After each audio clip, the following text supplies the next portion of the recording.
Hi, my name's Lindy and welcome back to my channel. This is just going to be a brief video filming outside.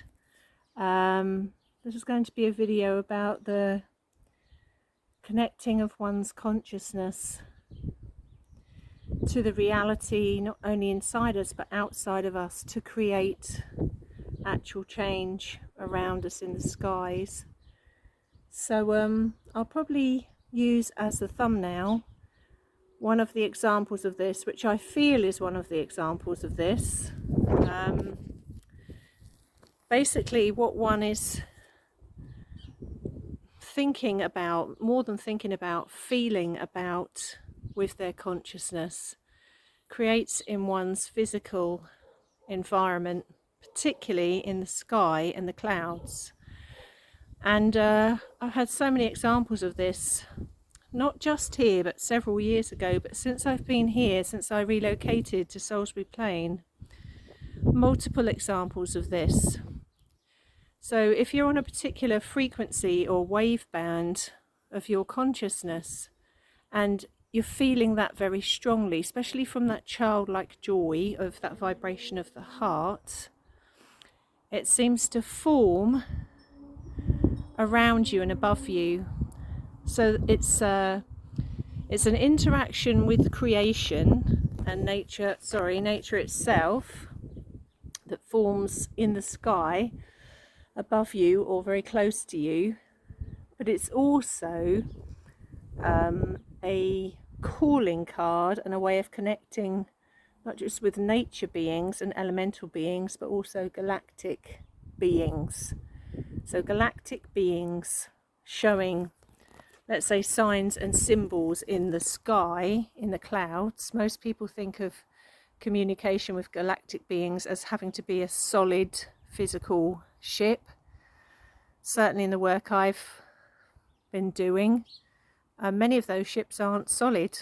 They're made of something very different, like a transparent, I don't even have to say it's material really. It forms and then it's gone as quickly as it forms, because it doesn't, it's not solid. It's not like our perception of solid.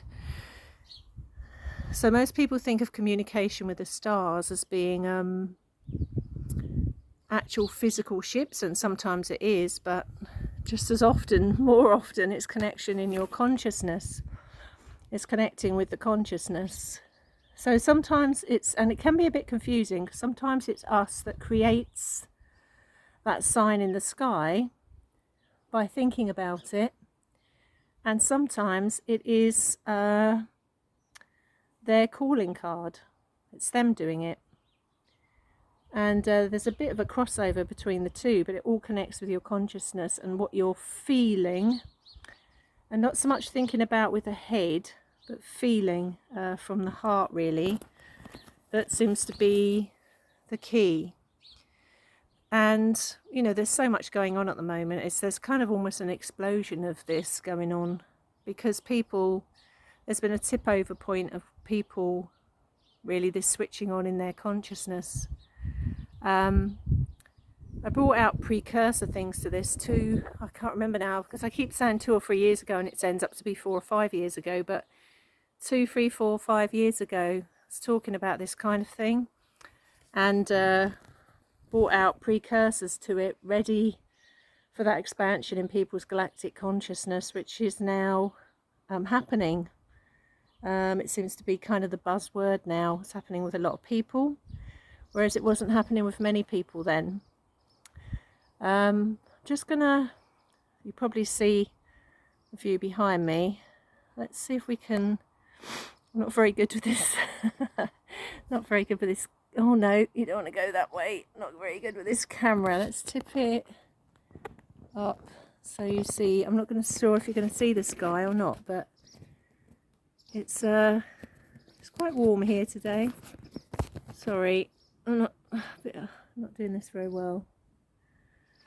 Just showing you the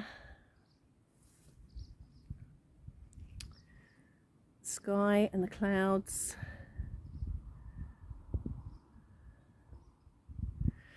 So if I was out here now and kind of tuning in a particular way, feeling like childlike playful joy about life or nature, and then thinking quite strongly and feeling quite strongly about something, it forms in the sky.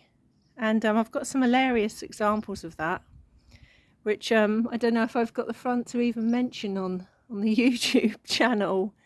I've told a couple of my clients that just fell off their chair screaming with laughter, but it tends to form in the clouds.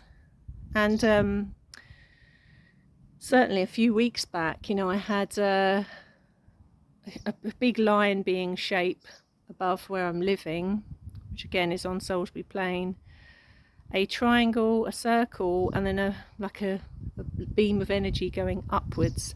Now, I'm not saying I created that. I'm saying it is a distinct possibility, because I was on the wave band, or that could have been there anyway, and their calling card, like when you send up the signal to Batman, you beam a signal in the sky and they come. It could have been their calling card. It could have even been sort of like a holographic image. The reason I'm sort of querying this at the moment is I don't 100% know, but it can be any of those things. Oh, the sun's gone in for a moment because I'm cooking here nicely. I'm just looking all around again because the sky looks, I hope I can get this on camera for you. The sky looks just fantastic. Let's see if we can get it right up there in the sky for you. And the clouds.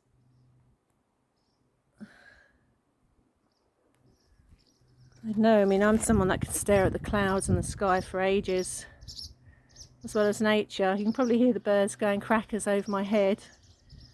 I've got baby birds being hatched, one batch after another as one lot go, the next lot move in. They're quite rare birds in the UK now, actually, house martins. They're protected by law, and as one lot hatch and move out, the next lot move in. So the babies have just learned to fly, and they're just all flying above my head, which is the sound you can hear, that little noise there. They're going round and round over my, they're not really very frightened of me actually at all. They're going round and round over my head. So yeah, if you're suddenly being drawn to communicate with your higher self, or really just be linking to nature, you're drawn to the stars, you're going to find an overlap here. There is an overlap going on here, because it can be all of those things I'm just saying, all of them, or one or two of them. You know, it can be a big overlap here of a lot of different stuff going on at the same time, which can be quite confusing. So what I say again is always try and come from the heart. Make sure you're in as better space as you can when you're doing this sort of stuff, and always be discerning, and always be, you know, people say, oh no, just trust. Yeah, that's true to a certain degree, but also be discerning. Be discerning as well, because there's a hell of a lot going on with people's consciousness at the moment. I mean, people are opening up. Let's say they were tuning to 1 or 2 radio stations in consciousness. They're now tuning to about 20, a lot of people. And you know, there's a lot of stuff going on, so you need to be just sensible, take it steady about what radio station you're tuning to. So short and sweet. I'm gonna love you and leave you, and I'll be back soon. Hope you found that interesting. Take care. Bye.